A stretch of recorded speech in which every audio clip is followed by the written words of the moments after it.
I am a proud product of Smoketown. I was raised by my grandmother, and I watched as my family and those around me were hit by cycles of poverty, incarceration, low education, and lack of access to healthcare. I know what it means to navigate barriers to escaping poverty, such as lack of transportation, healthy foods, affordable childcare, and safe neighborhoods. I became the first in my family to graduate college, and with an engineering degree at that. Today, I am a husband, a father, a homeowner, and a community servant. I consider myself a success, but I continually hear those around me say that if I can do it, anyone can. And that is just not true. They don't know the struggles, barriers, and setbacks that Black Americans endure. I had a friend recently point out to me that people see one or two roses growing through cracks in the concrete, and they think that they had just as much chance to thrive as the roses in a well-maintained garden. They don't understand the narrow path we had to stay on to become successful. I mentioned that to explain that our city leadership has a choice. Everything is cause and effect. You can choose to continue to let the racial disparities in our community grow by addressing the effects of root causes, or you can address the root causes, which would eliminate the effects. So let's talk about just one of those effects. I recently had an exchange on Twitter with Councilman Piagentini, and he asserted that less police means an increase in crime. I believe that is false. Crime is an effect of inequity, and I'll get to the root cause of inequity in a second.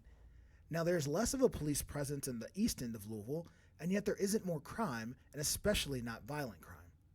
Our jails are overwhelmingly filled with people who are low income. Incarceration and policing is a class issue, a race issue as well, but a class issue nonetheless. The fact is, people with higher incomes, more opportunities, more resources, and all their basic needs met don't feel the need to break the law. Lower income people tend to have none of those things.